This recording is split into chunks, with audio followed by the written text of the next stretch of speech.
We are live on Facebook. All right. So let me share this the live.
Hello? Hey. Niko kazini. Yuko.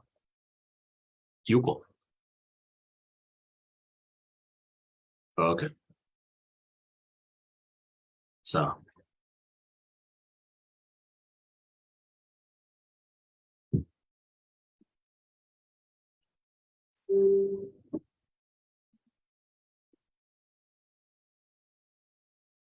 Lucy.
Thank you everyone for joining. Continue sharing the live stream. We are going to start exactly at 10.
Thank you for joining. Please continue to share our live stream. We're going to start at 10 sharp.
Thank you. Continue sharing our live stream. We are going to start at 10 sharp.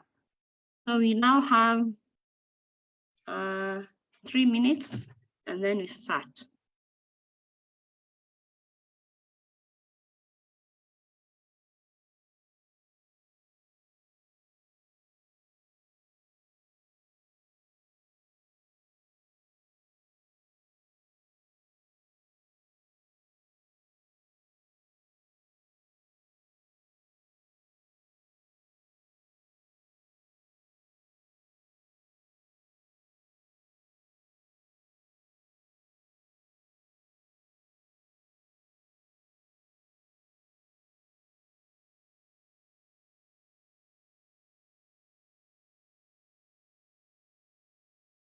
Nderitu, let me just start a background on why we want to do this topic. So welcome everyone. My name is Ratemo. I work for Pelum Kenya. And today we have one of our master trainers. His name is Mr. Nderitu. He's going to introduce himself and why we are training you about composting. And then now we start. Thank you. Welcome, everyone. My name is Nderitu Samuel. I work for GBIACK. GBIACK stands for the Grow Biointensive Agriculture Center of Kenya. It's a non-government organization that empowers the communities in order for them to grow abundant food, pieces of land. And we started GBIACK in order to help people to take care of themselves by growing healthy, clean, and abundant food, but at the same time, as they take care of the soils. Soils are the most important resource on earth. It's the most important resource, followed by human beings. Everything that we see comes from the soil. Anything that you can see comes from the soil. You yourself came from the soil and you're going back to the soil. And anything else, when it dies, goes back to the soil, but it's born from the soil. So we need to take care of this resource.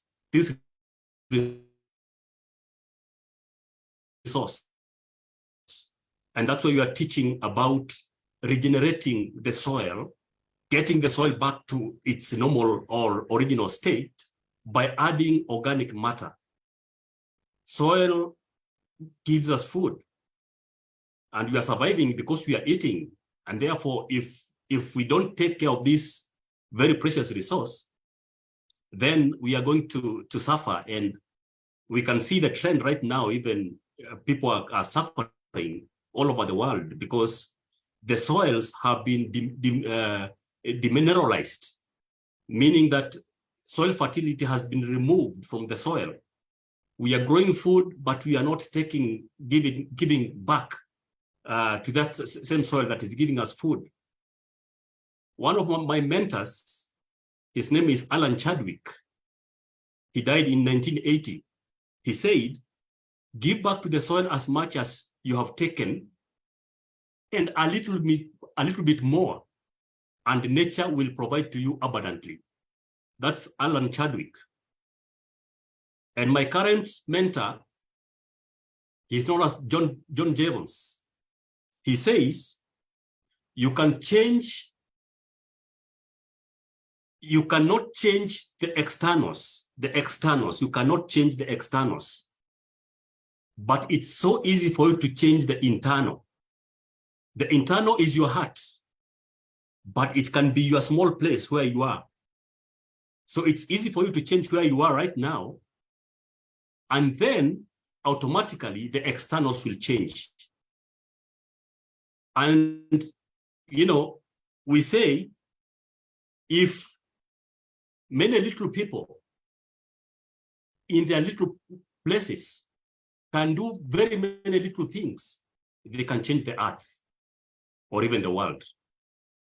So the small things that we do is supposed to change you first, and then after you have changed, you now change the whole world.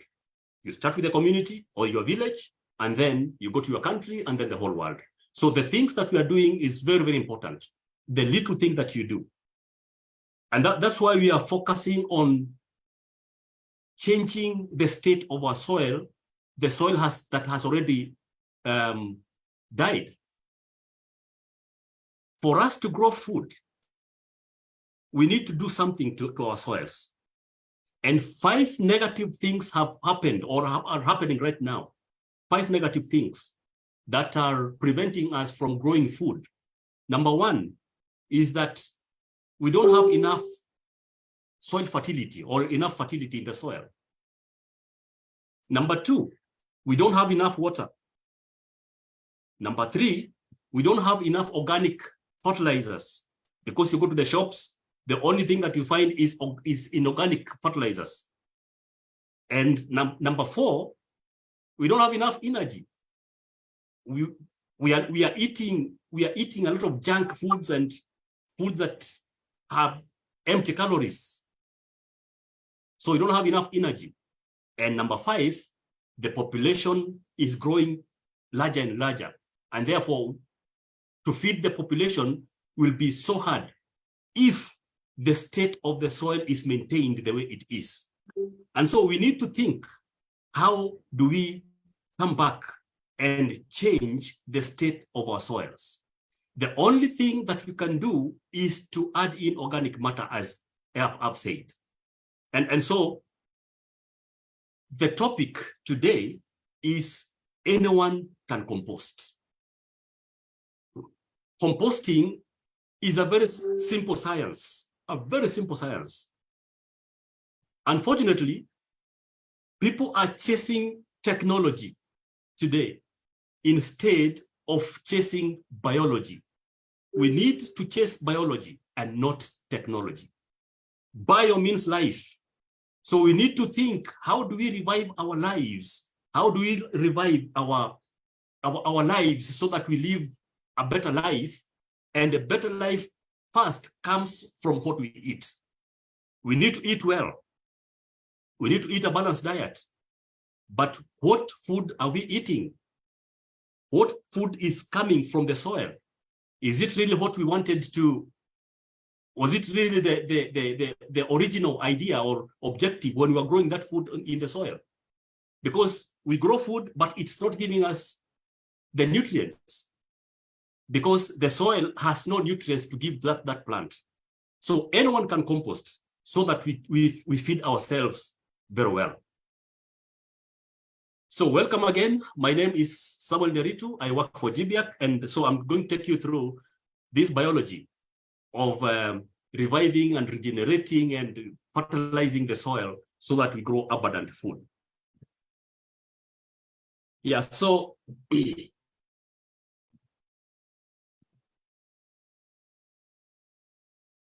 compost comes from any material as long as it is biodegradable. It comes from any material as long as it will decompose. So you can use any material.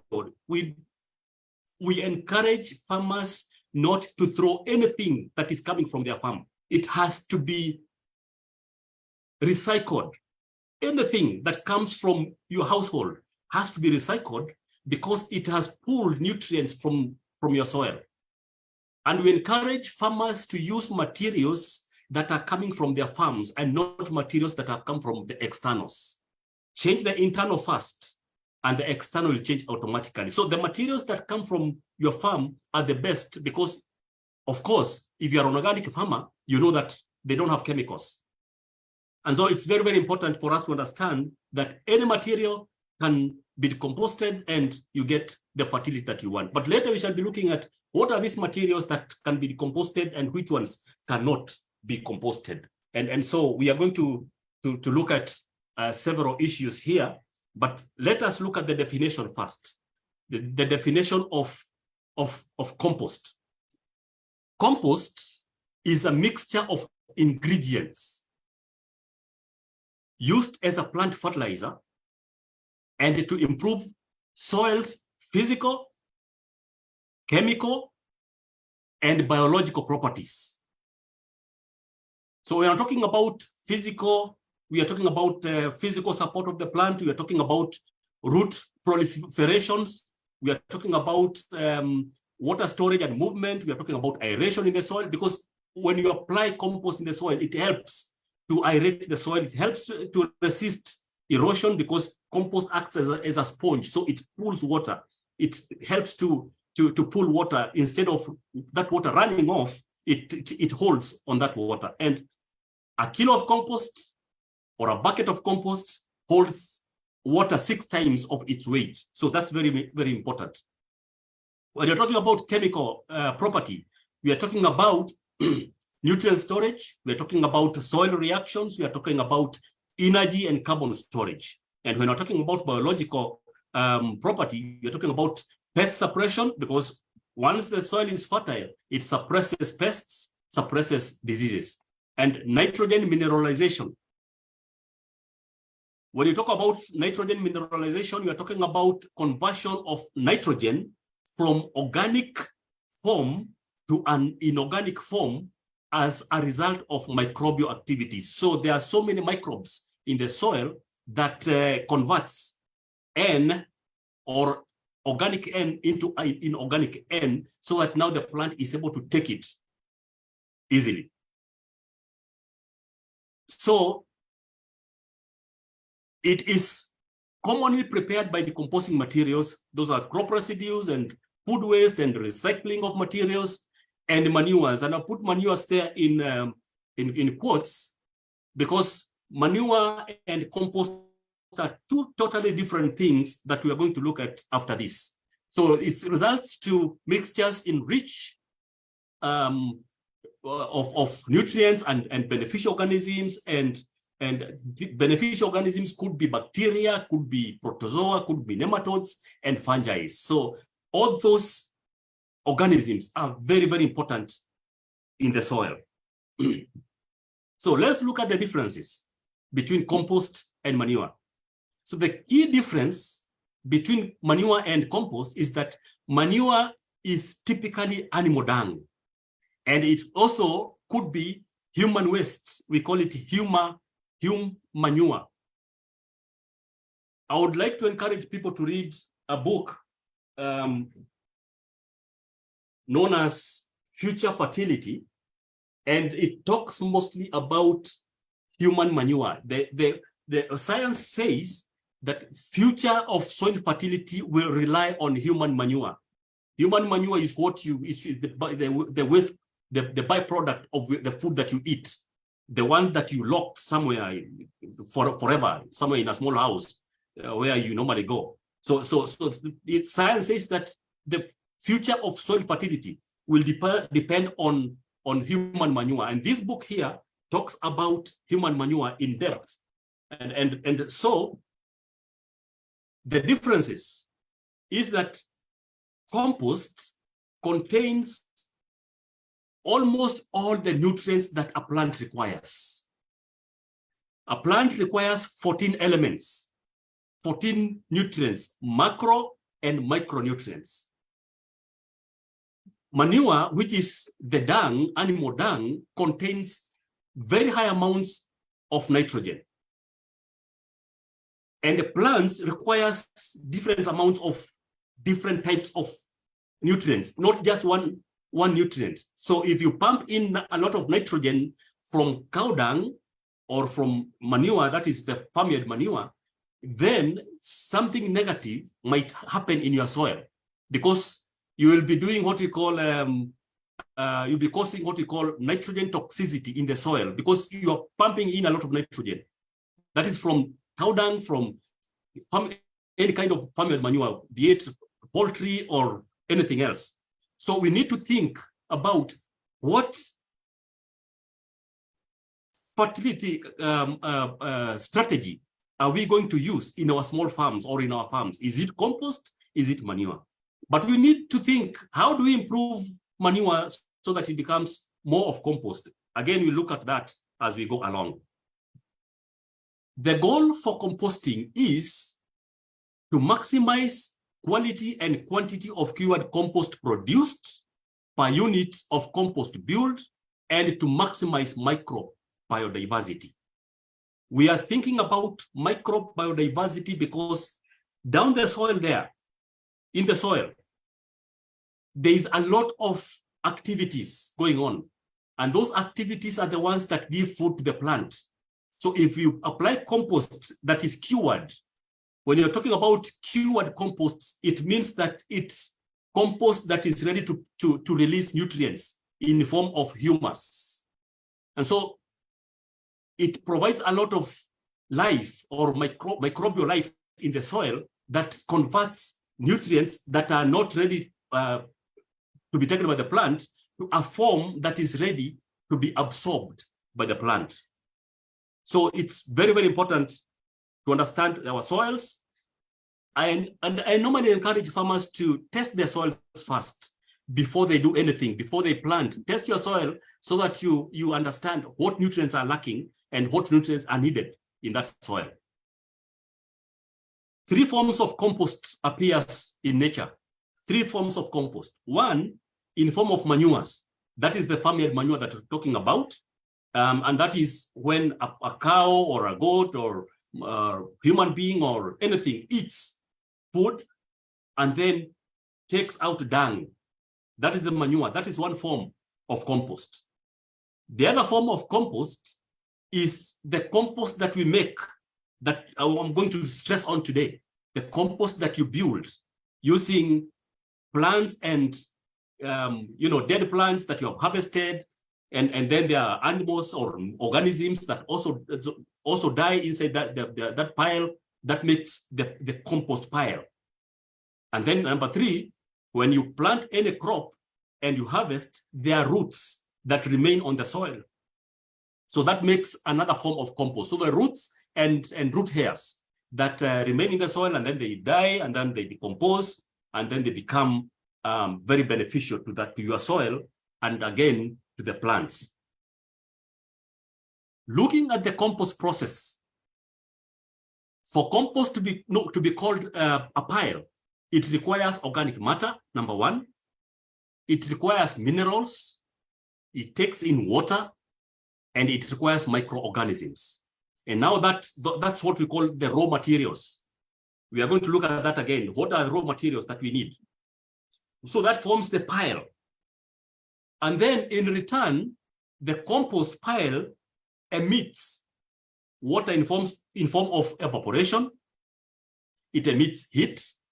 It emits carbon dioxide. Again, it requires oxygen for the process to be, for that pile to really decompose very well. It requires oxygen. Of course, there are two ways of decomposition. There's aerobic decomposition is where you are providing oxygen to your pile. Anaerobic is when you dig a pit and you throw in materials there and then you cover. That's called an anaerobic. I propose aerobic process because microorganisms or organisms requires oxygen for them to really work very well. And again, you will be able to maintain a lot of nutrients in aerobic process other than anaerobic process. So I propose aerobic process where you're using oxygen to decompose your materials. So in return, again, compost will give you organic matter, it will give you minerals, it will give you water, and then the microbes will be pumped in your soil, and that will help in growing the food that you need. So the finished compost contains organic matter, it contains minerals, it contains water, or helps to hold water, and then microbes that are needed in the soil. So why does compost happen? Compost happens because of microbes. The microbes consumes feedstocks to obtain energy and nutrients. Feedstocks are the materials that you pile in that compost, and they are in two major forms: mature materials and immature materials, or mature feedstocks and immature feedstocks. Mature feedstocks or materials are materials that have already flowered. They have already flowered or you have harvested. Those are called mature materials. They are mature because the so-called nitrogen has been used in the formation of the flower. So, so there's very little of nitrogen. So in another form or in another term, it's called carbonaceous materials or carbon materials. And then number two, the immature materials. Immature materials are materials that have not flowered. So they are tender, they are succulent, they contain high amounts of nitrogen. So those are the two types of major materials that are used in the compost. We'll look at that as we go along again. And then number two, why does compost happen? Their activity creates heat. The activity of the microbes creates heat. And then in the process, the pile starts to decompose because of that heat. Because the more the heat, it means the microbes are multiplying in numbers. If your pile is cold, becomes cold, literally becoming cold, it means that microbes are very little inside your pile. So you need to do something about your pile. And then number three, heat gets trapped in the pile and accelerates the process. So the more the heat, the more the acceleration. And that's why we have what we call hot compost and cold compost. Hot meaning that the acceleration is very, very fast. It doesn't mean that when your pile is hot, the compost will be good, or the quality of the compost will be good, or will be better. That's not the meaning. The meaning is, if it's so hot, it accelerates that process, and the more the acceleration, the poorer the quality of the pile. Again, we look at that as we go along. So what does microbes or organisms that are there in the piles require? What do they need for them to do the work of decomposition? They need, one, sugars, and sugars come from carbon or from carbonaceous materials. And that will be good for their metabolism. So they need sugars. Number two, they need protein. Protein comes from nitrogenous materials. And I've said nitrogenous materials are succulent materials. They are those succulent, the non-flowered, the materials that have not flowered. And then the microbes requires moisture. Without moisture, no decomposition can take place. And then oxygen, very, very important. And then hospitable environment. Pile that is not being disturbed every now and then. And that's why, again, we don't recommend turning of the pile. When you turn a pile, you are losing nutrients. And also you are disturbing the microbes that are there in the soil. When you turn compost again, you lose almost half of the nutrients of the pile. So you'll get, if you make a pile and you don't turn it, you'll get 100% of the nutrients. And then you make another pile on the other side and then you turn it, you'll get half of the nutrients that you'd have gotten. So I don't recommend turning of the pile. Let it decompose until the end, and then just remove the ones that have not decomposed, start another pile, and then use the compost that has already decomposed. Now, let us look at microorganisms that are there one by one. We talked of bacteria, we talk of fungi, we have actinomycetes, and then we have protozoa, and then rotifiers. These are 5 major microorganisms that do the work of decomposition, and they go with the stages of decomposition. There are ones that requires a lot of heat, some don't require heat, and so they go with the stages of decomposition. So bacteria are excellent organisms in our soils, in our compost. Fungi the same, and all these are beneficial microorganisms. We have bad bacteria, we have bad fungi, we have bad actinomycetes. But now here we're talking about good bacteria and good fungi that work in our soils. Now, let's look at bacteria or bacterias. Bacteria are the smallest living organisms. They're the smallest. And when you scoop a teaspoon of soil that is fertile soil, it contains 100 million to 1 billion bacteria. Just a teaspoon. I'm talking about a teaspoon. For people to understand,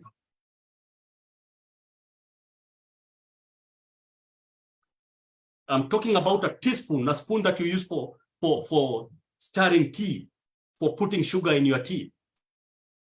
1 teaspoon contains 100 million or to 1 billion bacteria.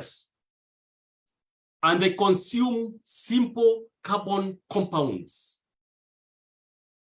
About 80 to 90% of microorganisms that are there in your pile are bacteria. Some bacteria are the majority in your compost pile. And they are responsible for most of the decomposition and the heat generation in the compost. So 90%, about 90% of the work that is done in the compost is done by bacteria. And there are different types of bacteria. They come in different shapes and different forms, and they do different activities inside the pile. Fungi. They are those mushrooms that you see. They are very beneficial. They do the work of decomposition. The ones that you see growing in a tree or something like that, the tree that is already dead, or in your compost or somewhere in the soil. So those are fungi. They are molds, they are yeasts. You see them grow somewhere in maybe food that is rotting up. That's fungi. And they come during the first stage of decomposition, which is called mesophilic phase. That's the first stage of decomposition that we're going to look at also. When temperatures are high, most fungi live on the outer part of the compost, where the temperatures are very high inside the pile. Because the compost gets a lot of heat inside, in the middle of the pile. But outside, it's normally not very hot, just a little bit warm. So fungi don't like a lot of heat. And therefore, they live on the periphery of your pile. And I also recommend that when you're watering your pile, do heavy watering on the edges of the pile other than on the middle. So do a lot of heavy watering on the edges of the pile, so that now you provide hospitable environment to the fungi so that they also continue doing the work of decomposition. Some fungi are microscopic, so you can't see them very well or can't see them with your naked eyes, but some are visible, like the mushrooms. So their work is to break down tough organic debris. They break down those the woody parts of the pile, and they can decompose materials that are too dry as well, and acidic ones, and the ones that are low in nitrogen. And then after that, now bacteria takes the other work. So fungi are very important in the pile, but if the materials contain chemicals, you cannot see any of these. The fungi cannot never grow in any soil that has chemicals. So we have to make sure that the material that we are using, materials are organic. They are organically produced. Actinomycetes, they come at the end phase of decomposition, and that's why when you smell the compost that is cured, it has that earthy smell. So actinomycetes do the final work of decomposition. They look like gray spiders and webs, but they're also very tiny. They degrade lignin. Lignin is the woody parts. They degrade cellulose. Chitin is the shells of insects. The ones that come in the pile, they die inside the pile. Those shells are normally very hard. So actinomycetes do that work of decomposing the chitins and also proteins. They live in wider range of pH, so they can live in acidic and also in alkaline. So in that range, in acidic or alkaline pH. Some species in the thermophilic phase. Thermophilic phase is that very, very hot state of the pile. So they are also inside the pile that is very hot. So they can live in that range of very hot and also very cold pile. That's the curing stage. Curing stage is the last stage of the compost. Protozoa, they are one-celled microscopic animals, and they live in water droplets in the compost. So where the compost is very wet, that's where the protozoa lives. When the compost is wet, they will multiply very fast. And again, they play a very minor role in the decomposition process. So they are not very, very important when the pile is starting to decompose. So towards the end of decomposition, that's when they start multiplying, and they feed on organic matter and bacteria and fungi. And sometimes they will start also feeding on nutrients that are there in the compost. So you have to be very, very sure and very keen when the pile is ready for use, so that we avoid demineralization. That is when nutrients are being eaten up by other microorganisms. So we should avoid the stage when the pile is already ready, cured for use, and then you just let it sit there. So you have to make sure that the compost, when it's ready, it's used. Just put it in the soil and grow your food. Rotifiers are very microscopic. They're also found in water droplets. They like where the pile is wet. They also eat organic matter and bacteria and other fungi. They eat bacteria and fungi. So also they are not very, very important. The most important organisms or microorganisms in the pile are the bacteria and the fungi. So top reasons to compost. Why do we compost? We compost because we want to reduce the need for chemical fertilizers. We don't need chemical fertilizers in our soils.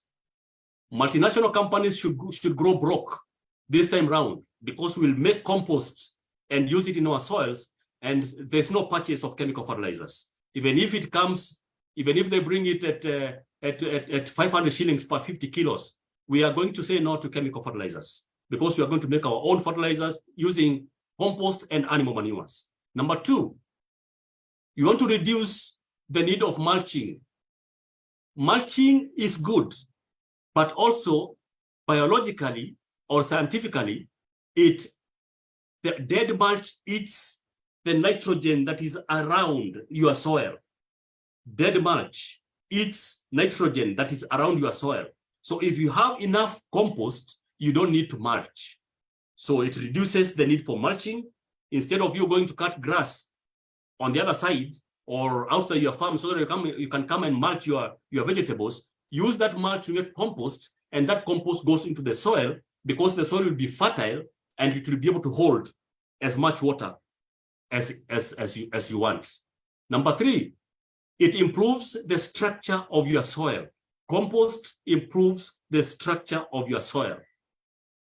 And number four, it reduces yard waste going to landfill, meaning it reduces the waste that is ferried away by water during the runoff. So you need to use a lot of compost so that, because we said compost acts like a sponge, so that when just little rain comes or even heavy rains come, water is percolated, it percolates into the soil. It slows storm runoff. Of course, it helps in slowing down water, and then decreases water use in your land. You use very little water when your soil is fertile, and that's a fact. It's easy. It's a good exercise.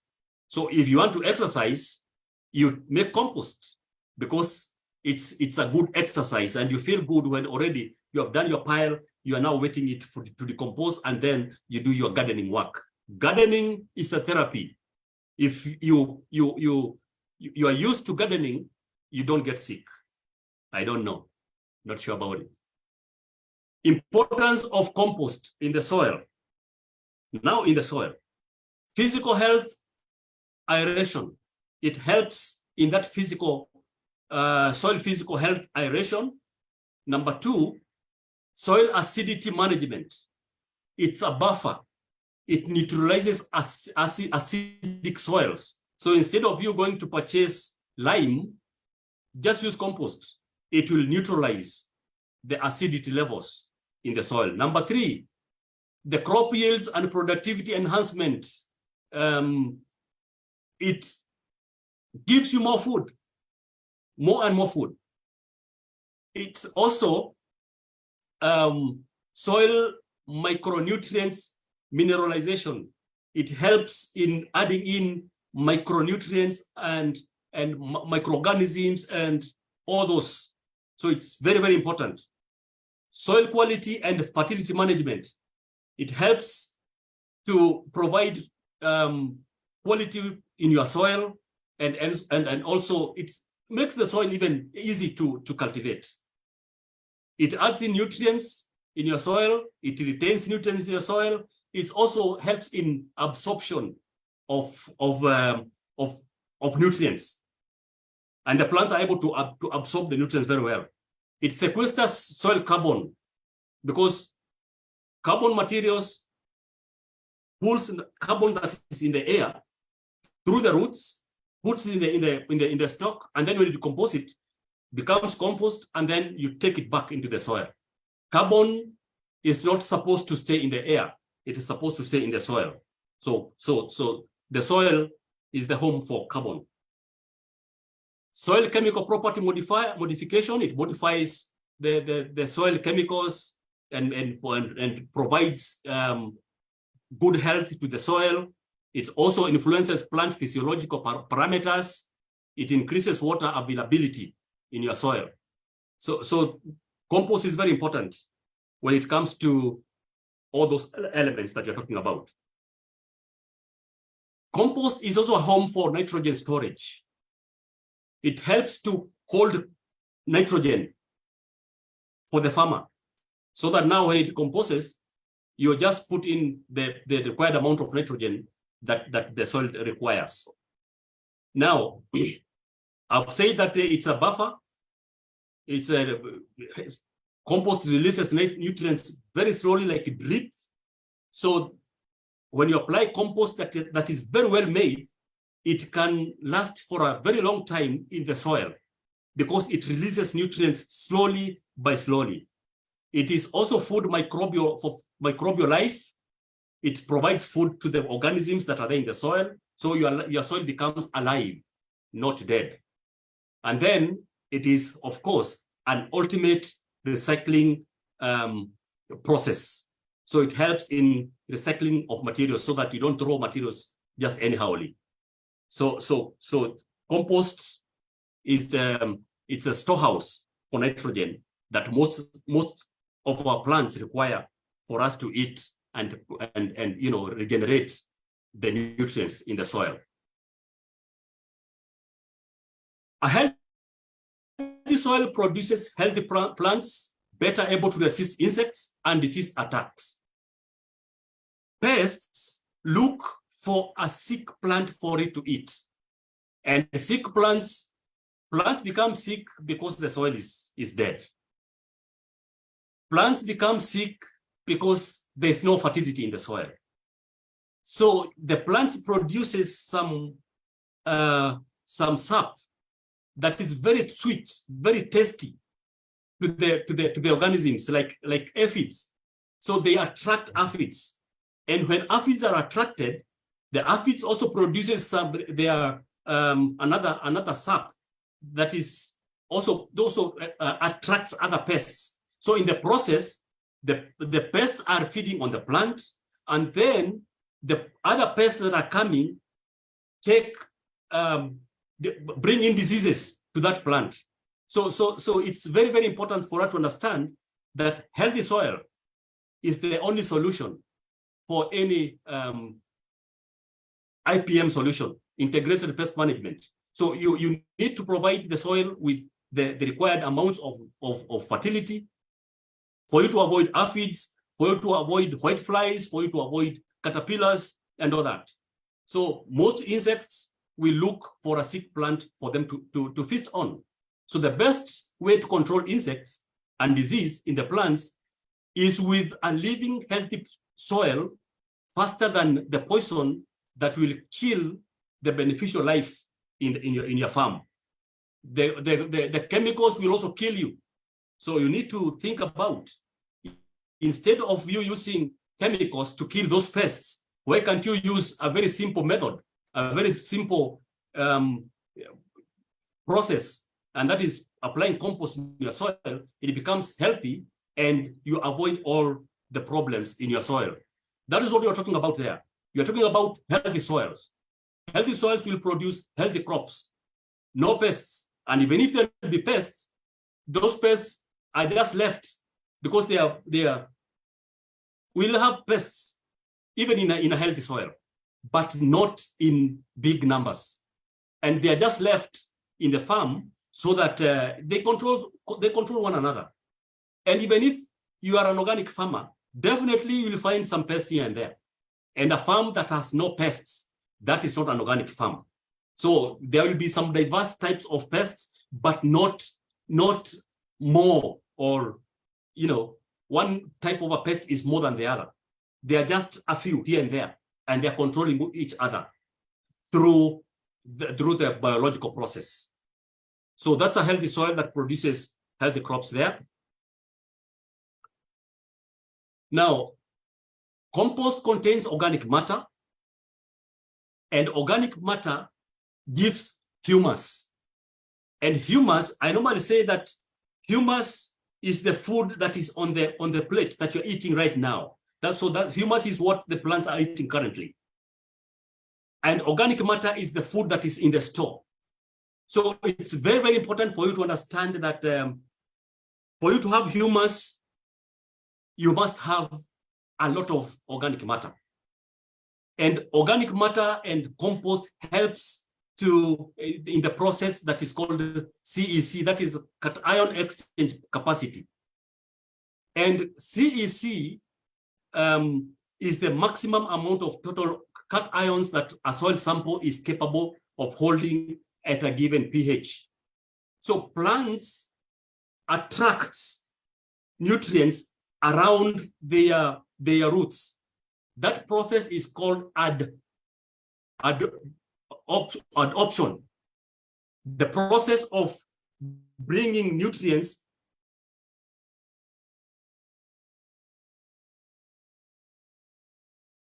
adoption, and the process where the roots sucks in water is called absorption. So the process of CEC cannot take place if the soil is poor.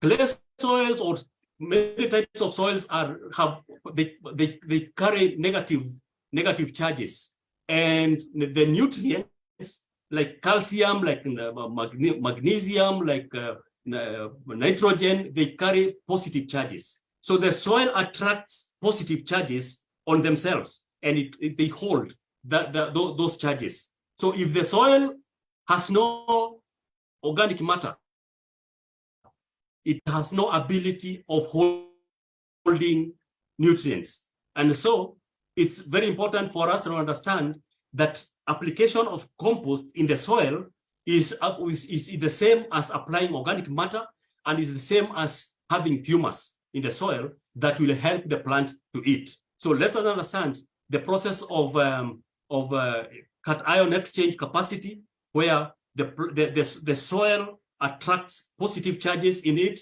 so that now the plant takes the nutrients that are there in the soil. Any good compost contains 14 elements. And so if you have not made your compost very well, using different types of materials, then you'll not be having healthy crops. A healthy crop requires 14 elements. And so we need to think, what materials are we using? And then we'll be able to discuss that as we go along. So what is organic matter? It is derived from organisms. Organic matter comes from organisms, because organisms must break down materials. And again, they always contain carbon. Organic matter will always contain carbon. Carbon is gotten from carbonaceous materials, and those are materials that are that have already flowered. I've talked about that you have already harvested, because you want to capture as much carbon that is in the atmosphere, reduce the amount of carbon that's in the atmosphere, so that it is taken up by the plant through the roots, and then we harvest and make compost with it, take that compost in the soil. So organic matter will always contain carbon. It's a source of energy for decomposers. We have talked about bacteria and fungi and actinomycetes and the rest. Those are the decomposers. They contain various amounts of other elements like nitrogen, phosphorus, oxygen, hydrogen, sulfur, and the trace elements like magnesium, copper, chlorine, cobalt, molybdenum, and the rest. So organic matter is very important because it carries the nutrients that we require. What are the functions of organic matter? Number one, organic matter feeds the plants through nutrients. That is one. Number two, it is a continuous low release source of nutrients for the plants. So the plant is just like this body of mine here. I don't keep on eating every time, but when I'm hungry, that's when I eat.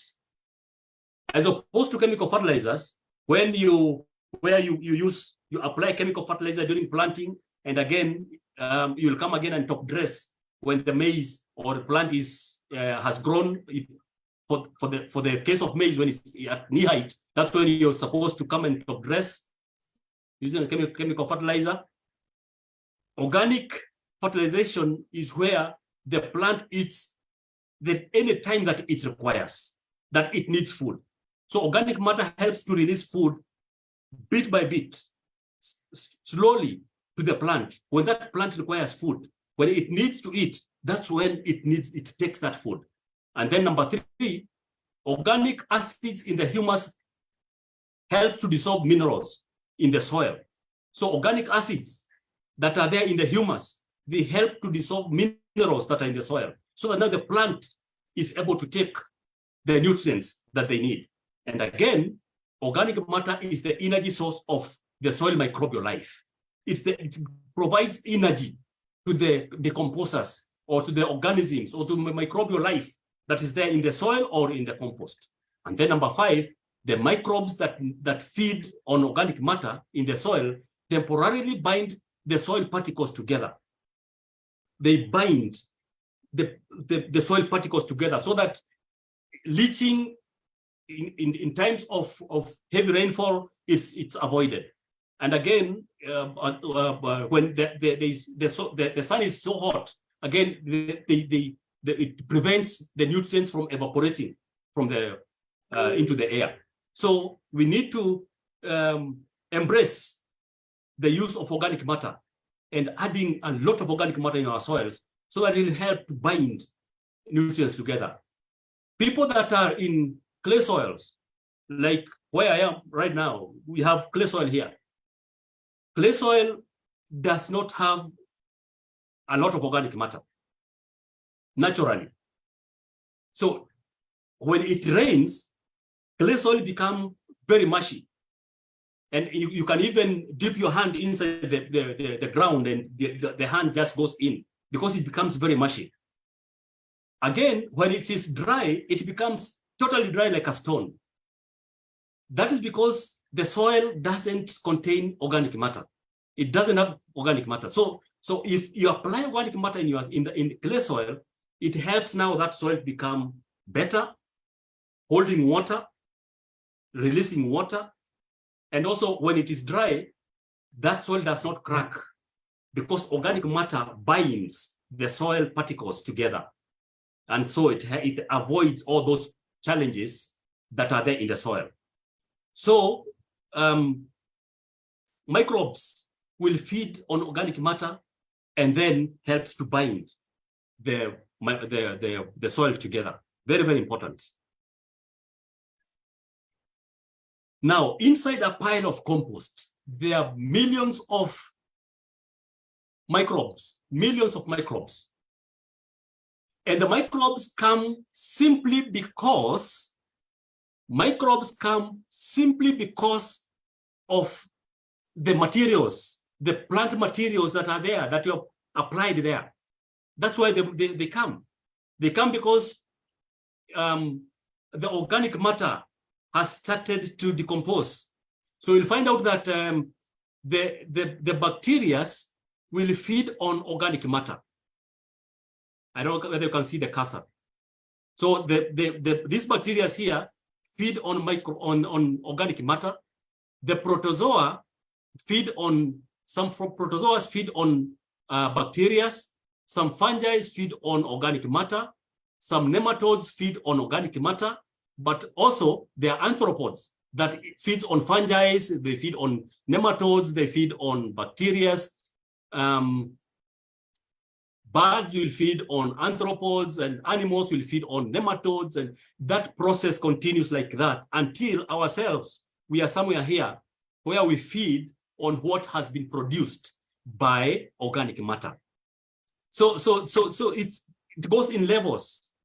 So level 1, first level is called the first trophic level, is the photosynthetic or photosynthesis level, where the sun here provides energy so that now the plants grow. The sun provides energy for these plants to grow through the process of photosynthesis. And then after we have produced food, the materials become organic matter, and that web continues like that. So some organisms are beneficial to other organisms, some are feed on others, like that, until the process continues like that.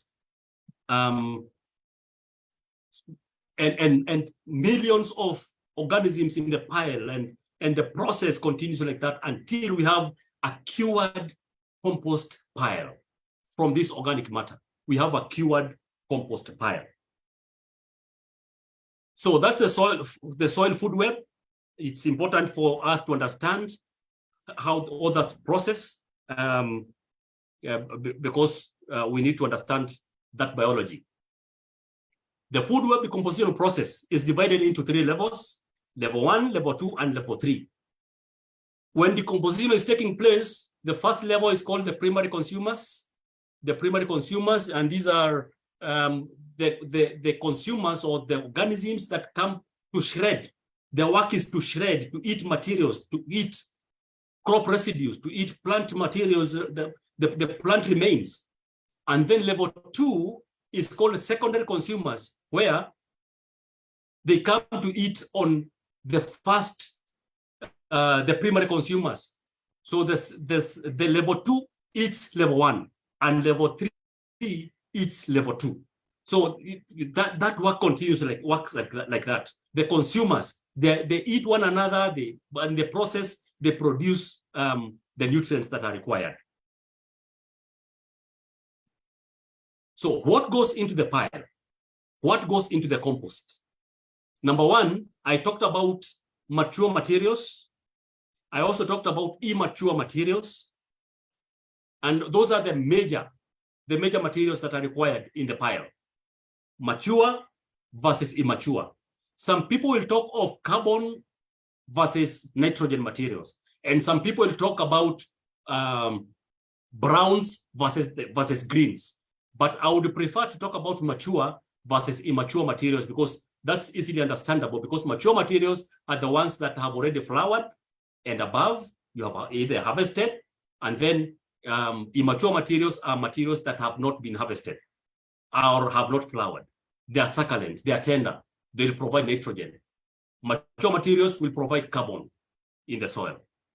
And then you need water, and then you need oxygen, and you need kitchen wastes, you need leaves from trees, and all those biodegradable materials. You also need papers, as long as those papers are organic. They're organically produced, like newspapers that are organically produced. In Kenya, I don't think we have any organically produced papers. So all of them are chemicals. They're useless. They cannot be decomposed again unless they are recycled to make more paper, other papers. So don't throw papers in your compost, because you'll be throwing chemicals that are not good for organisms in your soil. So moisture is important. That is water. I've talked about browns and greens, and those are the types of materials that you would require. The list can be bigger than that, depending on what you're producing or what you have. You have mature leaves from trees, you have straws and grasses, you have organic shred papers, mature stalks, could be maize stalks, could be sorghum stalks, could be millet stalks, mature trash, sawdust, as long as you know the sawdust that you are using. I suggest that we avoid eucalyptus and cypress sawdust. We can avoid that. Peanut shells, coffee husks, rice husks, all those are good for carbon provision. And then for nitrogen provision, it's anything that has high amounts of carbon, like kitchen scraps, coffee grounds, immature grass, straws, fresh garden trimmings, immature trash, manures from herbivores. Those are cows, goats. Those are herbivorous animals. Let's avoid donkeys. Let's avoid dogs and cats' manure. Those are not good for your compost. For donkeys, it can be good sometimes, but it depends on whether you understand whether your donkey is sick or not, because you want to avoid tetanus from you need to avoid tetanus, not to get into you. So compost crops. Compost crops are crops that will provide carbon materials, and we need to grow crops that provides high amounts of carbon, like maize, like sorghum, amaranthus, millet. We have a plant or a crop known as Jerusalem artichoke. It is here. This one here is called Jerusalem artichoke. Jerusalem artichoke scientifically is known for capturing a lot of carbon from the air. It's the best crop if you want to capture carbon, amounts of carbon in the atmosphere. It's called Jerusalem artichoke. But any other crop that will help you to capture carbon from the air, that is good, like maize, sorghum, amaranthus, millet, wheat. Any crop that does well in your farm, that's the best. So and so carbon is captured through the roots, and then it goes to the stalk. It helps to grow the crop, and then you'll harvest that crop. You'll eat the 90% of the nutrients, and then only 10% of the nutrient remains on the stalk. And that's what I want you to take back into the soil. So it's like tithing. You need to tithe back into the soil. You normally tithe 10%. For those who understands about tithing, you tithe 10%, you eat 90%. Why not tithe 10% back into the soil instead of burning the trash, instead of just throwing it away and using chemicals in your soil? Just take that 10%. And it says that if you add a little bit more, just add a little more into the soil, it will, the nature or the soil will provide even more abundantly. That is Alan Chadwick who said that. A few things to avoid. Avoid meat, avoid bones, avoid dairy products, avoid fatty fats and oils. Avoid, I've said about dog feces and cat and carnivorous feces. Avoid those ones. I put there, avoid wood ashes, but I put some question marks there because ashes are so good.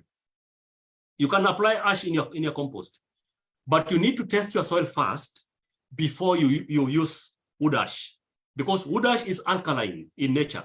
It is pure alkaline. So if your soil is alkaline and you add in more alkaline, you destroy your soil even further. It becomes just like an acidic soil. So totally acidic soil and totally alkaline soil, they're just equal, they're just the same. So avoid wood ashes, even sprinkling wood ash in your soil if you have not tested your soil. But if your soil is acidic, you have tested it, it is acidic, wood ash is the best. It neutralizes that acidity and your soil becomes alkaline or even neutral. Avoid meat and bones and all those animal products because they might attract critters. Critters are those animals like rats that will come to disturb, to destroy your soil and your compost, and they're not good. They will harm your compost pile, right? 3 stages of decomposition. Let's go a bit deeper so that we understand how compost decomposes. 3 stages. The first stage of decomposition is called fermentation stage or mesophilic stage. It's called mesophilic stage because of the organisms or the bacteria that start the work of decomposition. The bacteria that start the work of decomposition, they don't require a lot of heat. They are mesophilic in nature. So they are also known as mesophiles. They require heat of up to 40 degrees Celsius. So if heat increases more than 40 degrees, they die and they pave way to other bacteria. So the first stage, their work is to break down organic materials. They mostly feed on sugars and starches. So they break down the hard parts, the the woody parts that are hard to crack. So that's their work. They are called mesophilic or the mesophiles.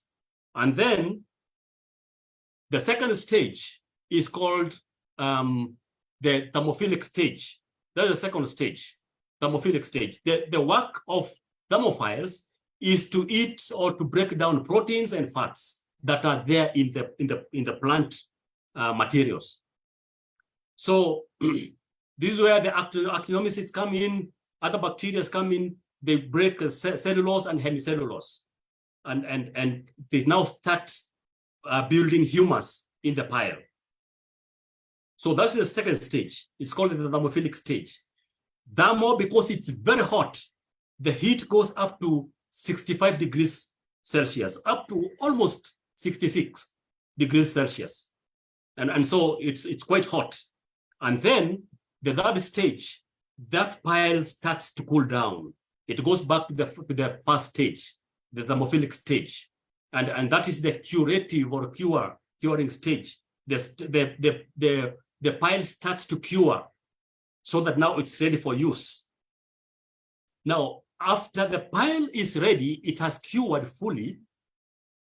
If you don't spread that pile so that now the compost dries up completely, it will pave way to a fourth stage, in quotes, a fourth stage, that's called the mineralization stage. That stage is dangerous because now there's no food for any organism. There's no food for mesophiles.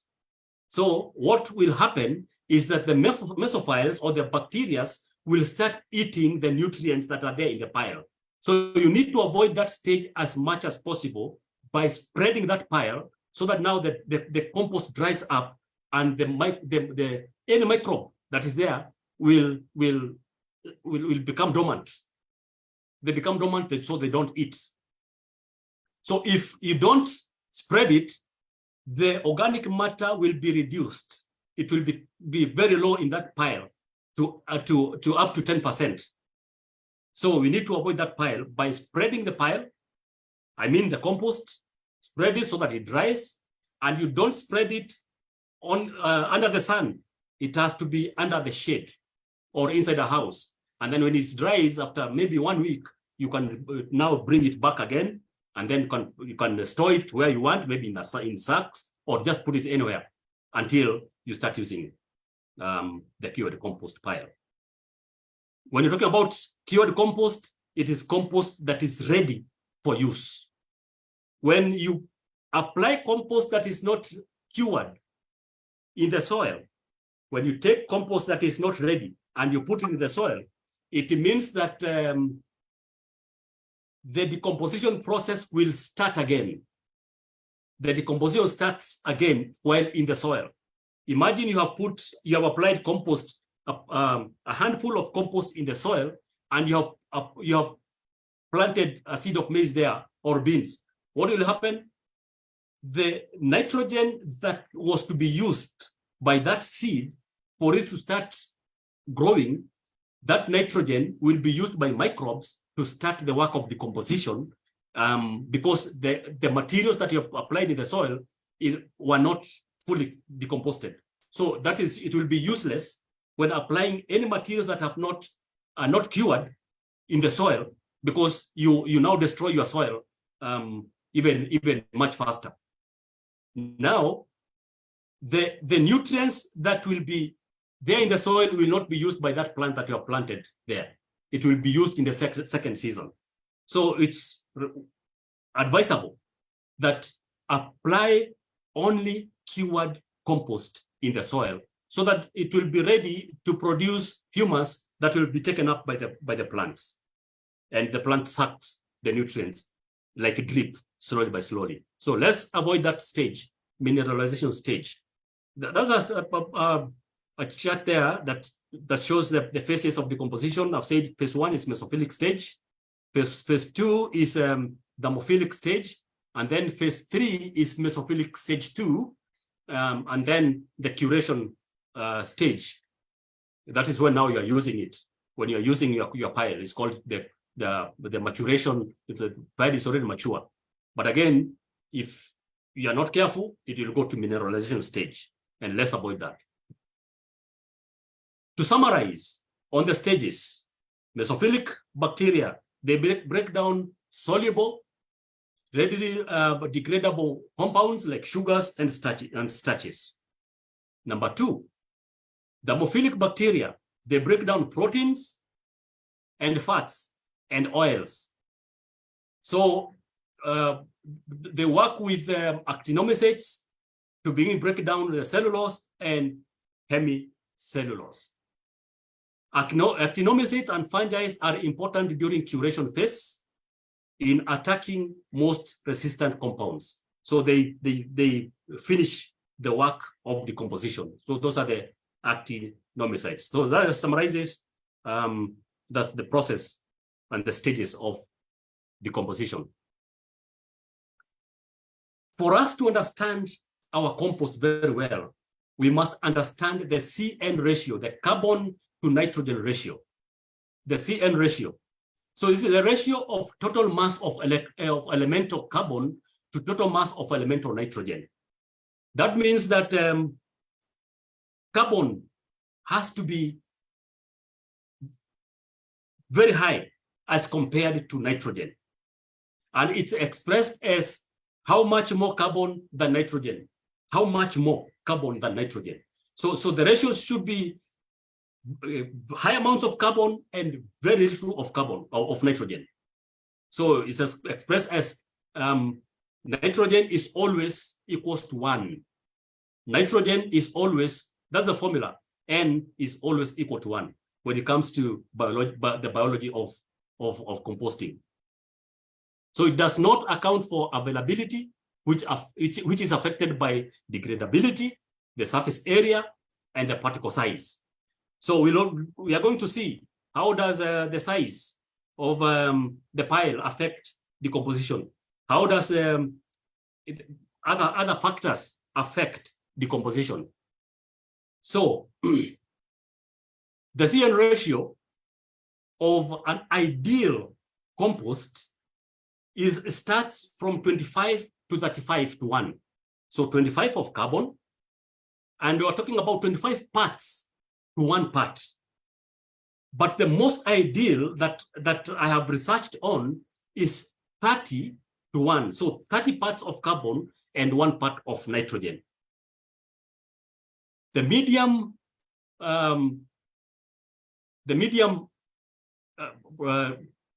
type of compost is also known as 45 to 1. Again, that is 45 parts of carbon and 1 part of nitrogen. And the compost that is very much ideal, the optimum type of compost, the best type of compost is called 60 to 1 or cold compost. So 60 parts of carbon and 1 part of nitrogen. And it does not mean that the 30 to 1, because the 30 to 1 becomes very hot. It doesn't mean that the rest don't become hot. The 60 to 1 type of compost, which is known as the cold compost, becomes very hot, but at the very short time. The very short time. 45 to 1 again becomes hot, but very short time.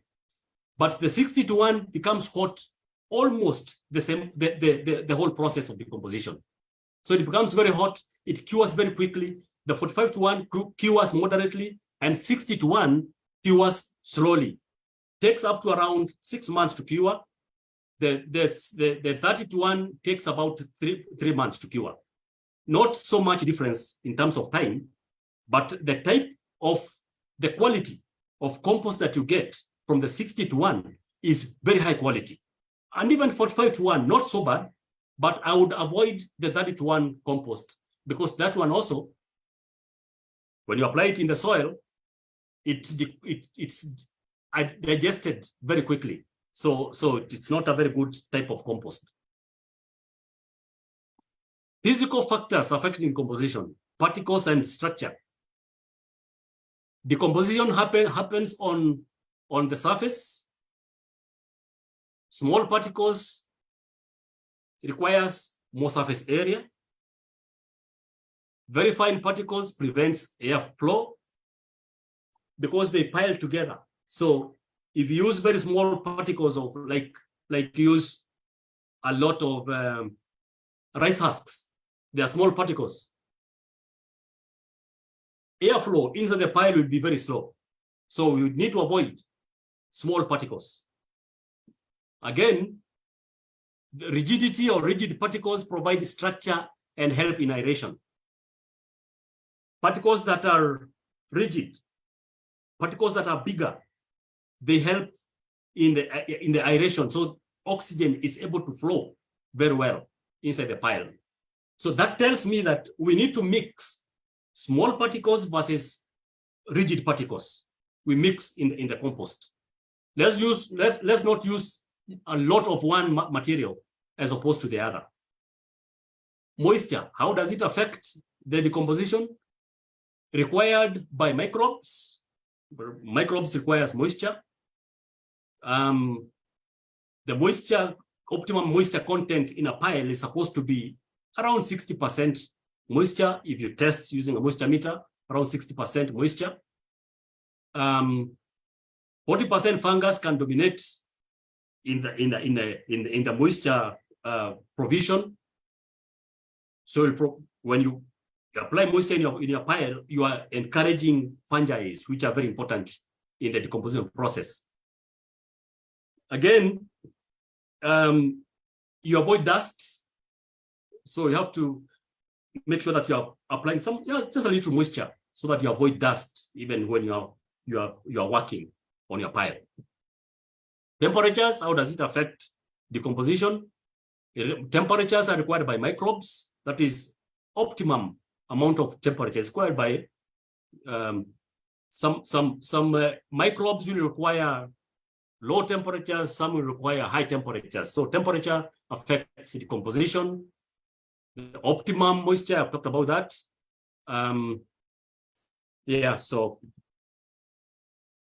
So now let's come to in-depth, the types of compost.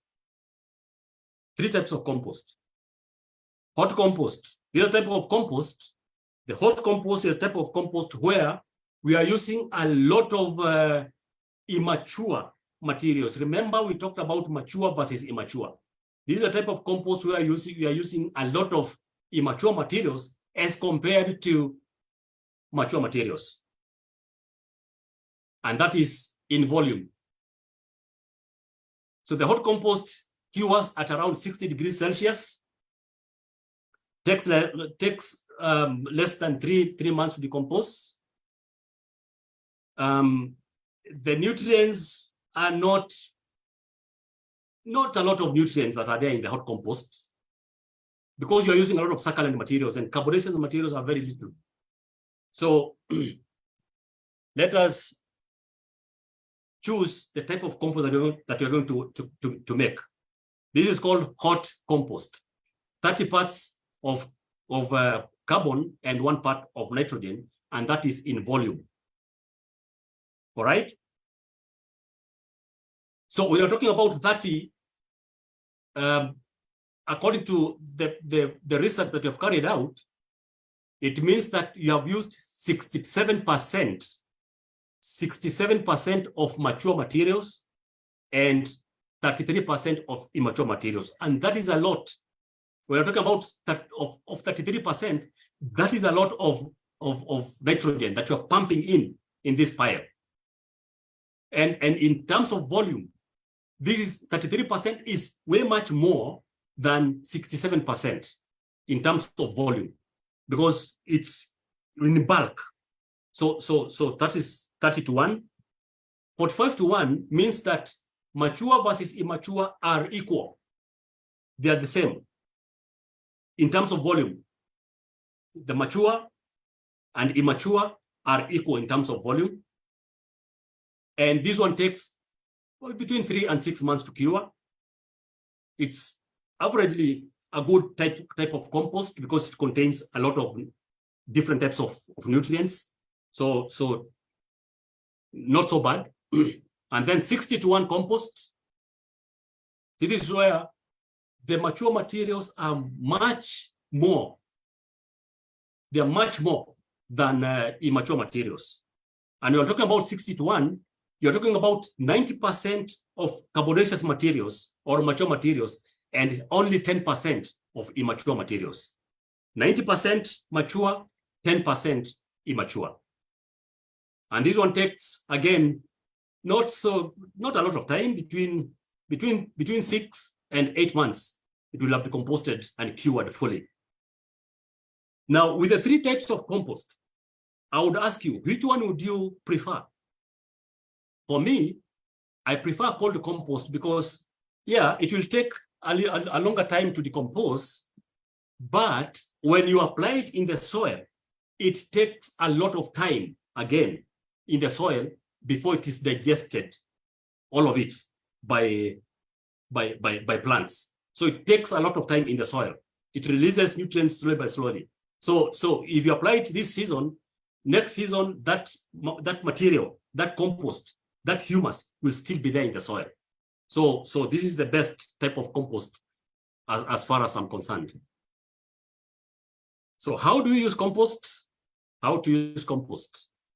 Almost finishing. You can use your compost to build healthier soils, prevent soil erosion, conserve water, improve plant growth in your garden and your yard, mulch for the garden. So use compost to mulch instead of using dry grass. Use it for growing your fruit trees. Use it for anything that you want to grow. You can use it to top dress. It is a soil improvement enhancement. It helps to change structure. It enhances moisture retention.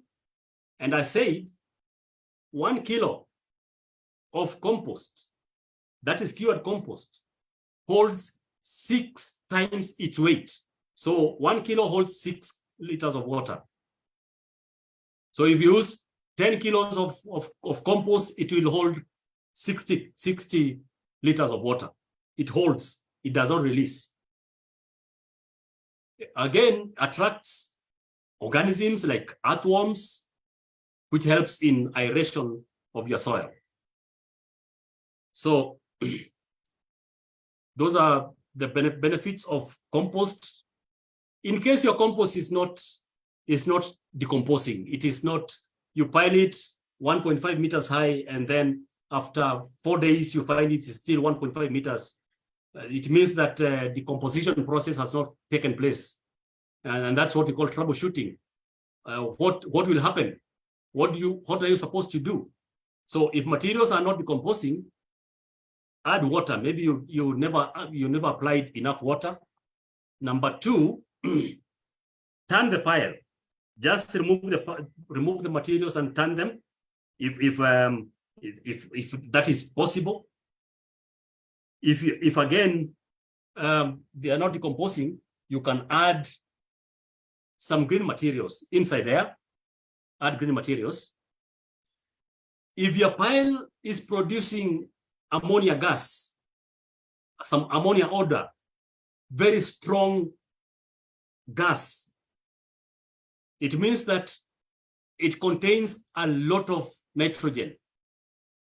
And I said, if your compost has excess nitrogen, if your manure has excess nitrogen and you apply it in your soil, you are destroying your soil, because you are causing what we call nitrogen toxicity.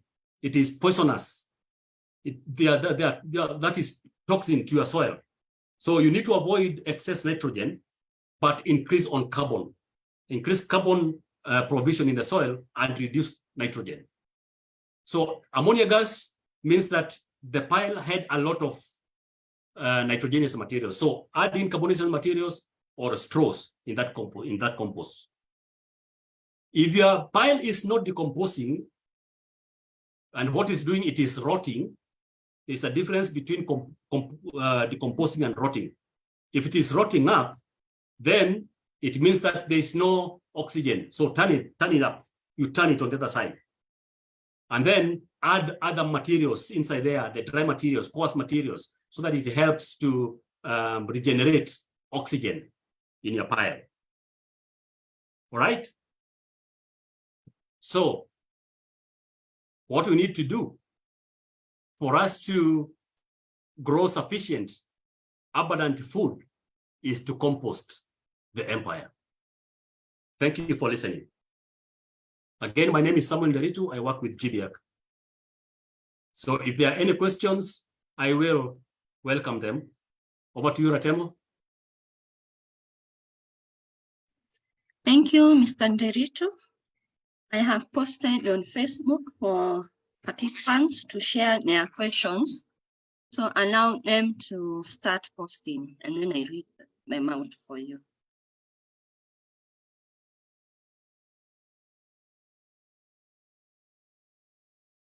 If you have any question or comment, please post on Facebook, and then Mr. Nderitu will respond. But I hope you have learned a lot about composting, about why we need to take care of the soil and different ways of composting. So please share your questions, and we have the trainer online who's going to respond. Maybe to add just one more thing, Ratemo, is that African farmers keep a lot of animals, so they generate a lot of farmyard manure, and most farmers use farmyard manure in their farms. And I've visited farmers around central Kenya, and they complain a lot that they use farmyard manure, but they have to add in chemical fertilizer because farmyard manure is not working as expected. The reason is that they use farmyard manure the way it has come from the farm. I mean, from the cattle shed. They don't cure it. And even if they cure it, it is pure farmyard manure. It is just dung. So for them to improve on farmyard manure so that it comes closer to compost, is that they should add in carbonaceous materials, carbon materials. Those are dry harvested materials. They add in the farmyard manure. Even if it's chicken droppings or goat droppings, all of them, they pile them, add in materials, other materials, carbonaceous materials, so that it becomes closer to compost, so that they'll have reduced the amount of nitrogen and increased the amount of carbon. And farmers should never use raw manure, raw farmyard manure, because, as I said, the work of decomposition, the process of decomposition will kickstart immediately you apply anything that is not composted in the soil. So it will deny the crop the nutrients that are there, because decomposition has to come to the end so that now the plant start taking up or absorbing or adsorbing. To adsorb and to absorb, those are different terms. So for the plant to adsorb and for the plant to absorb the nutrients, the material that must have decomposted or cured fully. So farmers should avoid using farmyard manure that is raw or farmyard manure that has not been improved using carbonaceous materials. Thank you for that. I'm looking at Facebook. There are no questions, but there are some good comments. We have Maureen Miner saying this was elaborate, great job. And then requesting we share the notes. I think I'll share the link. And then we have Fred from Kampala just saying hi. And then we have a good presentation from King. For once, there are no questions. I think you've done a nice job. Eh? We don't have questions. It means that they have understood. Thank you. I think so, yeah. So continue posting if you have a question. This is your time, you can share. Yeah, there's a question from Dominic. Thank you, Mr. Nderitu, for this session. I have known the importance of compost or manure. My question is, how can I get your manual or guide to help me do my composting, if you have? Yeah? All right. We are coming up with a manual on compost. So once it's ready, we'll be able to share them out, share hard copies out to people all over. Yeah. All right, thank you. But they can still use these notes. Yes. You share these notes so that they can use them. I'm going to post the link to the presentation. We have another question from Emma. She's following from GBIACK. Can you use salty water? Can you use salty water, or it affects the rate of compost composition? Of course, saline water will affect the activities of microbes in the pile. So avoid saline water when you're making compost. Even if you want to improve saline soil, you use compost. Compost is a remedy for saline water, for saline soils, but do not apply saline water in the compost that you're making because you want a remedy. So it will affect, definitely. It will kill some of the microbes that are there in the compost. Thank you. I'm still waiting for more questions, but I wanted also to share. Yesterday, we went for a practical on making bokashi, farmyard manure, and what we learned was the more the manure takes time to decompose, it's now the best. So if you compare compost and this other like bokashi, bokashi is more of a fast remedy, but for compost, it's long term. Maybe you can elaborate on that. Yes, bokashi is for amending. It's for amendment. You use bokashi to amend the lost nutrients. You need to use money. You use money to buy materials. So the sustainability aspect is not really addressed. But compost is what you have. You have everything. You have anything that you need to make compost in your farm. You have all those materials. It's free. So you need to just, and as I normally say, organic farming or agroecology is not labor intensive. It is skill intensive. You are just using skills, right? Just using skills. So once you apply compost in your soil, it will last long. Once you make your compost and you avoid that stage that I talked about, the mineralization stage, that compost can stay for a very long time. It can stay for 20 years without getting bad. But bokashi, 3 months. Use it. If you don't use it, it becomes useless because microbes will have died. So there are pros and cons in all, but compost is the power. Compost is the thing. Let us all compost the empire. Thank you. We have a question from Naga. He asks, is it advisable to test your cured compost to know the compost of nutrients it contains? Yes, it's possible. Send your samples to EPMA. EPMA are based in Ruiru. They are testing compost, they are testing farmyard manure, they test the soil, they test for toxins in the soil. So yes, it's possible to test so that you understand, have you made your compost that has all the 14 elements? Yeah. There's a question from Fashionette Muya. He asks, is it advisable to apply medicinal plants or herbs, for example, neem materials and tigonia, in making a compost? Excellent. Use a diverse of materials, all other materials except blue gum and eucalyptus. I mean, eucalyptus is blue gum and cypress. The cypress family, I don't recommend that. And also blue gum, don't use that. All herbal and what do you call that? All other materials are very good for your pile because they provide different elements. They provide different nutrients in that pile. So avoid using only one type of materials. Like maybe you have harvested a lot of maize, you use only maize stalks. It will not be a good pile.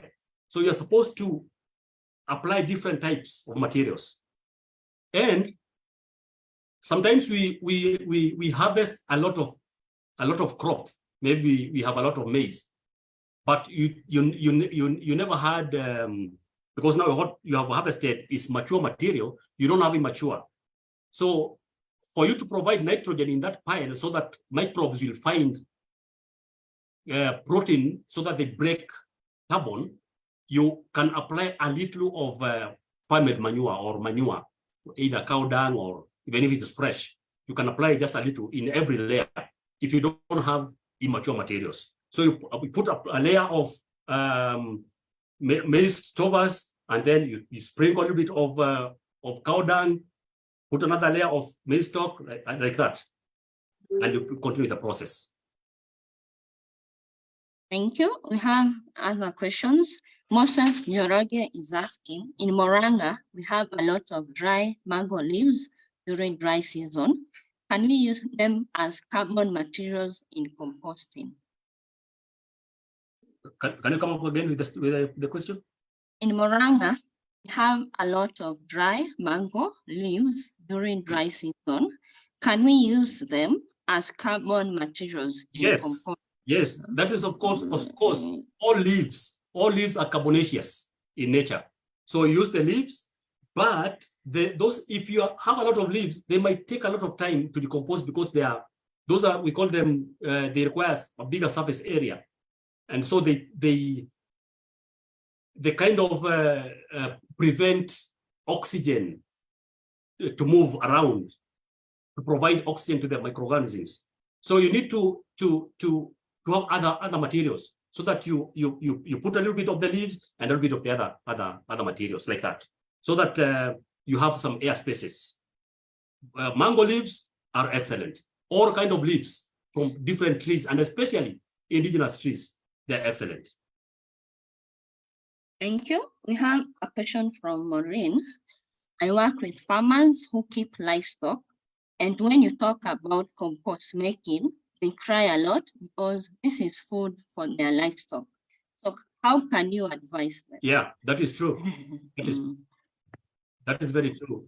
Many farmers will complain because they need to feed their livestock. So I said they have farmed manure, which is good, but farmed manure contains a lot of nitrogen, and you don't need that excess nitrogen in your soil.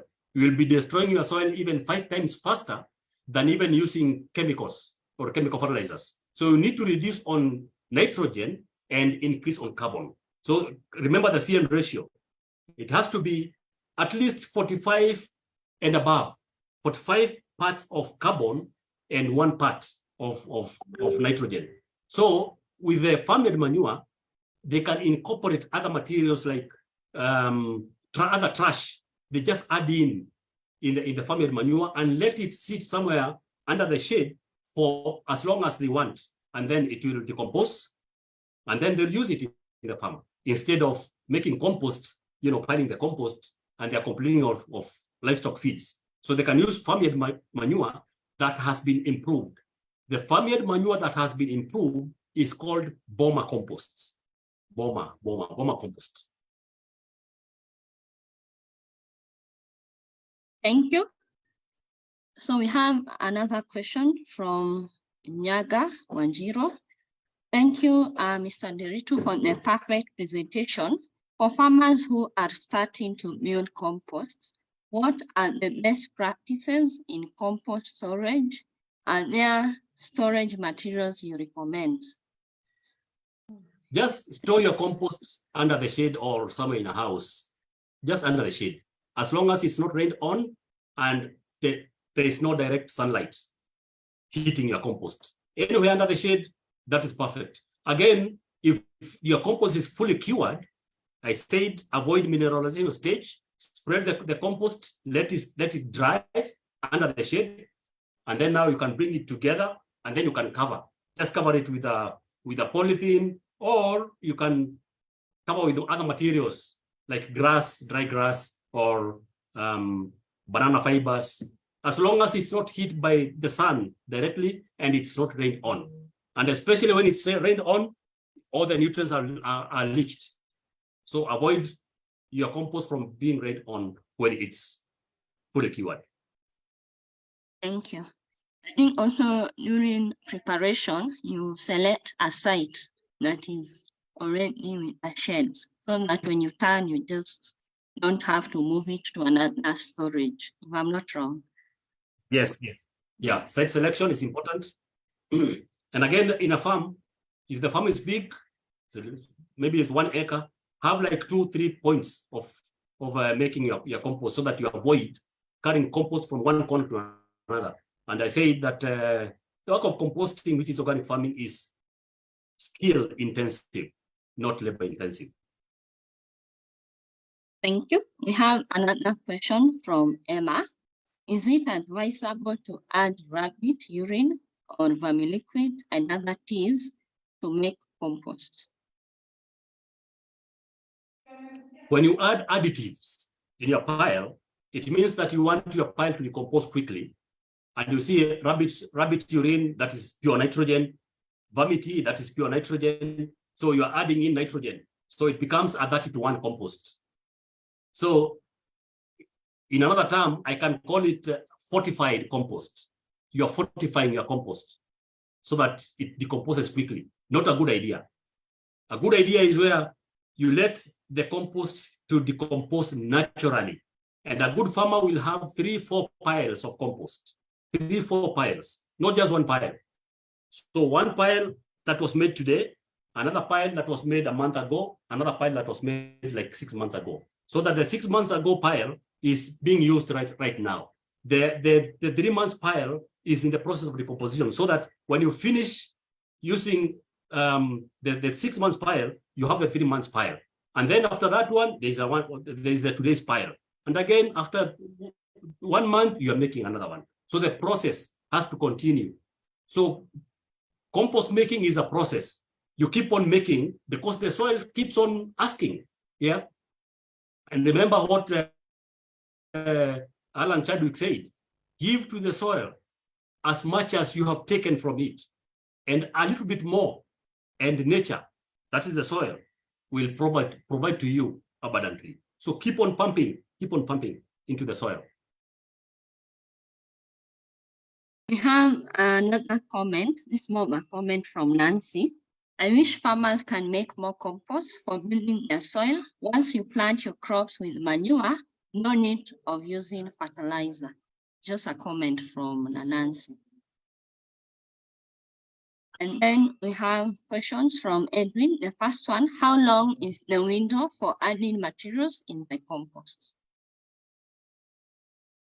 When the pile is not decomposing, maybe after a week, you will suspect that my pile is not decomposing. And then you'll dip in the thermostick and just fill. And especially the heat starts in the 3rd day.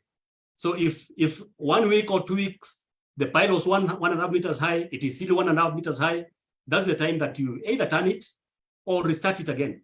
Restart it or apply water or add in other materials inside there. Sometimes I recommend, if it's not kick-starting, you can look for kitchen wastes, like the foods that have remained, that contains maybe tomatoes and avocados, those materials, ugali, the sukuma wikis that have remained in your after eating. Just take a handful and make a hole in the pile and put it somewhere deep inside there, especially at the center, and then cover it again. So the microbes will start the work of decomposition from that point. So that's the point of decomposition. That is after you suspect that my pile is not working. So there's no specific stage or window for adding materials. It's when you suspect that my pile is not decomposing. All right, we have 2 questions from Edwin. How big can a compost be? And which one is more preferable? Is it cold or hot compost? You can answer them at once. A standard pile, standard means that it's acceptable size. Like a thermometer is acceptable. So there's no thermometer for Uganda or Tanzania or US or Europe. It's standard. It can be used anywhere. So a standard pile measures 2.5 by 2.5 by 2.5 cubical. 2.5 meters. I mean, no, not 2.5. I'm sorry. It's 1.5 meters wide, 1.5 meters length, and 1.5 meters height up to my chest here. So that is a standard pile. That's the recommended size. But you can make a pile as big as you want depending on the size of land that you have and depending on with the materials that you have. You can make a smaller pile, but the smaller the pile, the longer it will take to decompose. The bigger the pile, the shorter it will take to decompose. Because the bigger the pile, it will attract lots of organisms, the bacteria and and the fungi. There will be so many in that pile because it attracts a lot of heat. Yeah, so the other question was the cold or hot. For me, I go for cold. Hot is a good pile, yes. But number one, it does not contain sufficient nutrients. It has more of one nutrient, which is called nitrogen, as opposed to the rest.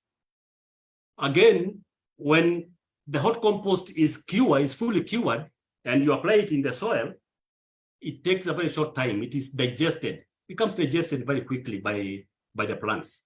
Cold compost takes longer to decompose. Yes, that's a fact. But it also takes longer when you apply it in the soil. And it contains all the 14 elements that are required by the plant. All right. We have a comment from Fred requesting for us to send the recordings. The recording will be on our Facebook page, so don't worry. After 1 hour, you'll find it on our Facebook. And then a question from Nyaga. Do we have translated reading materials on how to compost into our own language to enable farmers be able to continuously learn in a language they understand? If no, how can GBIACK and other stakeholders come in to catalyze the process of translation? Pelum, that is I think that could be an opportunity for you to help us do that. I think we can translate. Yeah, we can do something about that. Maybe what we can do, since you mentioned about a composting guide, once you have it in English, we can work with Nyaga to translate for local language. For local language, you need a person who can actually translate in that local language. Yeah. So maybe we can just inbox us and we talk further. Then we have a question from Nancy. Many in a concern. Mostly, you find compost is not decomposing. A compost is not decomposing. Kindly advise on ratio for materials. For 30-to-1 compost, Nancy used 67% of mature and 33% of immature. You can just estimate for 30-to-1. If you prefer 45-to-1, use 80% mature and 20% immature materials. That is if you prefer the 45-to-1. And then for 60-to-1 compost, that is the cold compost, use 90% mature materials and 10% immature materials. All right, thank you. We have a question from Alex. I think this one is for Pelum. Great work, Pelum Kenya. This is great. Strides towards regenerative agriculture. Can farmers get an easy to digest training material on composting at farm level? I think this one, Pelum, we are going to work with GBIACK. We develop a sort of a small, easy to understand with photos for farmers. And then once it's ready, now if the farmer does not understand the language there, we can work to see how we can translate to your farmer's language. I think that's how I can answer that question. Or what do you think, Mr. Nderitu? Because we don't have it yet, but we can work together, we develop something, and then now in terms of translation, we have to work with someone who is from that local dialect to translate. Yeah, sure. I think that's okay. Yeah. So what we'll do once it's ready, we are going to share to our social media. If you see it, you want to translate it, you reach out, and then we work with you. Yeah, so far there are no more questions. Let me give them 2 minutes. If you have any questions, this is the time. And Nderitu is here for you to answer all your concerns, all your questions for your farmers. So if you have any, please post before we conclude the session for Q&A. I give it 2 minutes. If no more questions, we are going to wind up.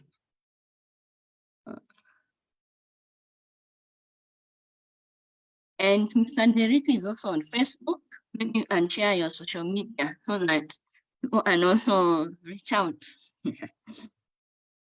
Please subscribe to GBIACK TV.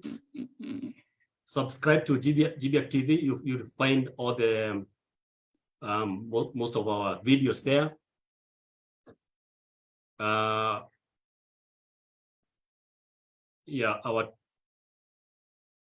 And then we are on Facebook. Just look for GBIACK. We are there.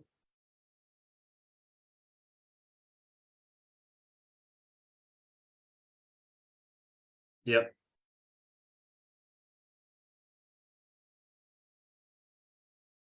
All right. Thank you for sharing. I'm also going to share the social media again for GBIACK.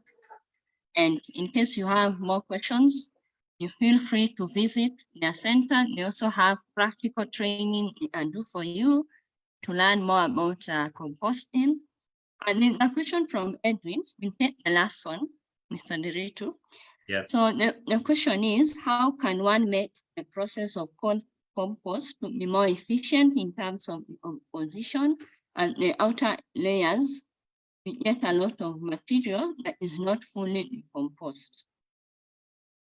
So if you want your pile to fully decompose,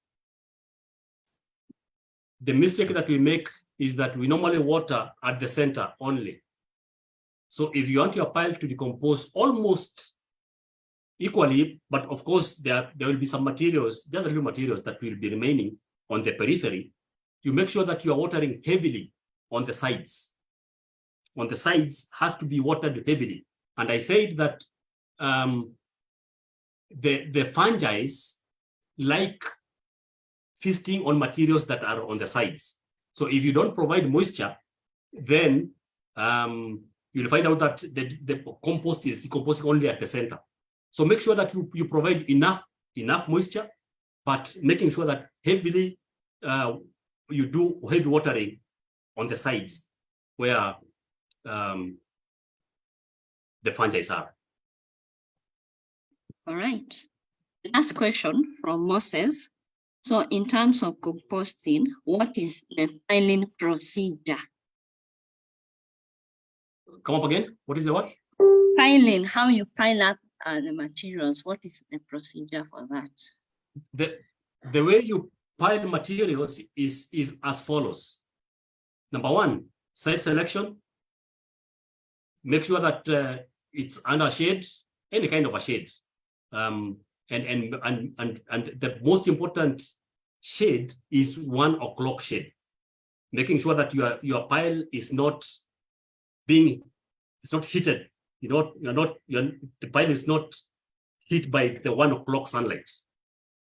So from morning up to around 11, the compost will enjoy the sunlight, but 1 o'clock sunlight is not good for your pile. So that is one. Number two, measuring the area.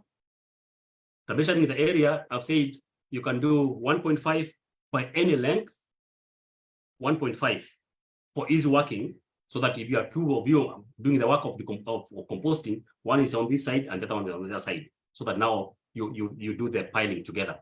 So 1.5 by any length, and then after that, loosen the surface. You loosen that surface so that you allow organisms to start coming from the ground, climbing up the materials.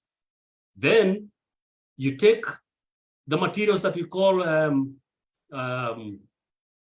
the twigs. Those are sticks that take longer to decompose. You lay them on the ground. So they could be Sesbania twigs or leaves or something like that. So you lay them on the ground very well. And then after that, you can now take any carbonaceous materials like maize stovers or bean trash, the ones that you have harvested, and then lay them very well on top of the twigs. And then after that, after the carbonaceous materials, you apply immature materials. Immature materials are materials that have not flowered, the succulent ones. You lay them very well on top of the carbonaceous materials. And then after that, you can take some topsoil and sprinkle on top of the green materials.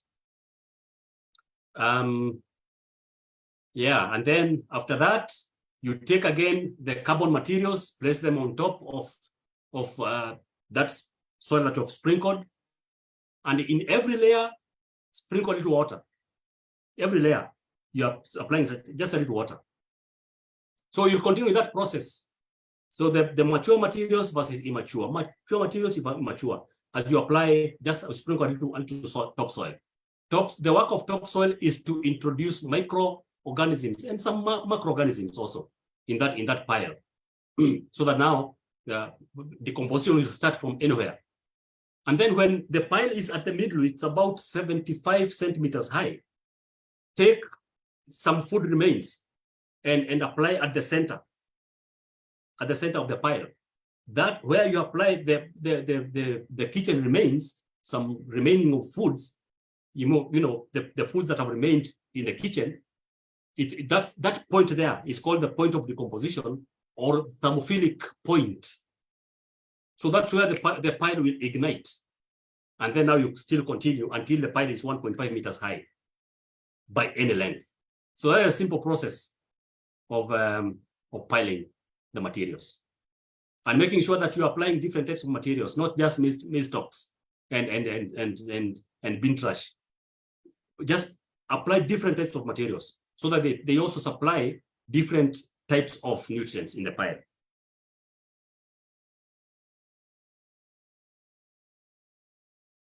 Thank you, Mr. Nderitu. I think now we have reached the conclusion of our online webinar. And for our participants joining us from all over, from Kenya, we have Uganda, we have Egypt and other countries. Thank you so much for making time to join us and learn about composting. The presentation, I'm going to share the link where you can go and download. So maybe I give Mr. Nderitu just a moment to share a parting shot and then we close. Yeah. As I finish, I want to mention our social media handles. Facebook.com/GBIACK, Facebook.com/GBIACK, that's for Facebook. Instagram is just GBIACK in small letters, that's Instagram. Twitter is GBIACK at 0720-323134. Twitter, I've said it's Grow Biointensive in capital letters. Grow Biointensive in capital letters at 0720-323134. And then you can subscribe to our TV. It's called GBIACK TV. It's GBIACK in capital letters TV. And please subscribe. So I want to appreciate all of you that have tuned in, and I believe that you have learned something. What we need to think about is how do we grow healthy, clean, and abundant food? How do we grow healthy, clean, and abundant food? We'll only grow clean food if we don't apply chemicals in our soils. Multinationals are there to make profits, and they make us poor. Smallholder farmers are becoming poorer and poorer because the prices of inputs are becoming very expensive every day. Look at the price of chemical fertilizer here in Kenya. They say that it would cost, I don't know, 1,500 or something like that, or 2,000. It is still at 6,000 shillings. Look at the price of seed. It's very, very expensive. Look at the labor cost of production. It's very, very high. So the mathematics there do not add up. The inputs versus the output is not adding up because the inputs are very expensive. So what we need to do is to work smart. Let's work smart by applying the skills. I think all of us have skills. We need to just apply them and produce food, and we'll make profits out of that. I believe that organic foods is not supposed to be expensive because we are using what the materials that we have, but it will be expensive because we are not using skills. We are just using labor. So let us use the skills that we have. And if you want to learn more, GBIACK is here. You can visit. We charge just a small fee for checking around and teaching you, and you'll leave this place a very educated person, and you'll have a lot of skills and knowledge. So thank you so much. Again, I will leave my number behind. I just mentioned it, 0720 32 31 34. You can call me for any questions later, or send me an email at samnderitu08@gmail.com. samnderitu08@gmail.com, or call me 0720 32 31 34. Thank you, Ratemo. Yes, thank you. So I want to appreciate our funding partner. We have the Mission Africa Trust, who enable us to have this online webinar. And this is all courtesy of the KCOA project. So for all the team who are part of the process, please feel free to reach out. We now plan for more. Okay? We have other webinars every month. So for next month, we have a Zola. So for the pastoralists, for people who are growing livestock, next month we have a very unique webinar on how to use Azolla to feed your livestock and increase production for your crops and even your livestock. So please tune in. Next month, we are going to share on our social media the exact date, but every month we have different topics for our participants. So please tune to our social media and learn a lot. So for now, thank you. I now want to stop the live stream, and we will see you next month.